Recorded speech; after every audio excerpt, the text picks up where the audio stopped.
Atari released some information last week about the Atari Box, and I meant to make this video last week, but I'm just now getting around to it.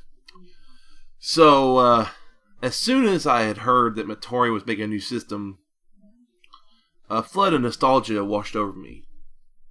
Unlike a lot of kids in the 80s, I usually had the system handed down to me.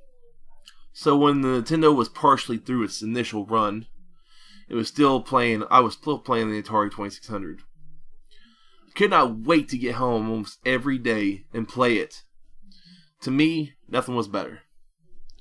So when you get older, especially in your 30s, you look back and you start to realize that those were the best years of your life. And Atari was a big part of my childhood. So when Atari announced that they were working on a new system, I was hyped. I mean, even if it was kind of mediocre, I would still want an Atari, and a modern Atari. I also thought to myself, this is the last console generation that I'm going to be involved in. So, how ironic would it be to get this new Atari and it be the last system I own? Seeing as how the first one was an Atari. And before you comment, yes, I know different people own it now, and no, I don't care. So I automatically signed up for the updates. And as many of you know, there was an email sent out by Atari showing a composite or CGI shot of what this thing would look like. Then the dread set in. So from the pictures you see a system. It's not a bad looking system. It has the classic Atari ribs that look like they could be for airflow or venting. The Atari symbol lights up, you know. It's cool and everything. In the front, it looks like there are LED lights for wireless controller notifications, you know. Whether you're player 1 or 4.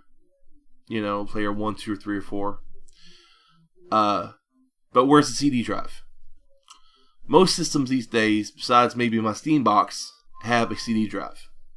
So I was like, okay, maybe it's all downloaded games. No big deal, right? Wrong. If you look on the back panel, you have 4 USB ports. 4 USB ports for what? Controllers? That makes almost no sense. Even if they weren't wireless, why would you put them in the back? Maybe it's for charging or attachments, you know? So that wasn't the alarming thing. The big red flag is the SD card on the back. An SD card slot hasn't been used in a console, or at least any modern console like the Xbox One or PS4. Not that I know of.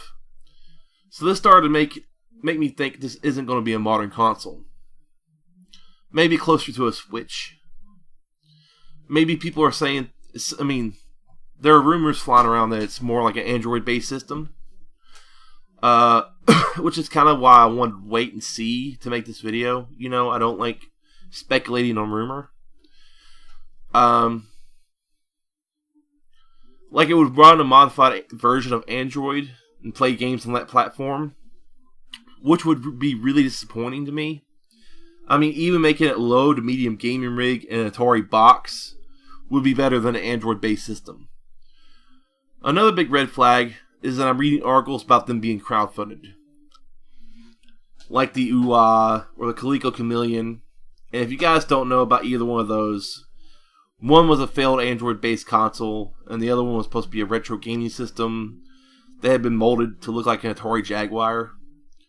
But there was no real working prototype, and now you can get things like the Retron out there. So now I'm actually kind of bummed, which is why I waited so long to make this video. A lot of my content comes off like really negative stuff, and I don't really want to be negative. I don't. But let me know what you guys think in the comment section below. Remember to drop a like maybe if you like this video. And as always, it's Jesse James King from 81 Studios, signing out.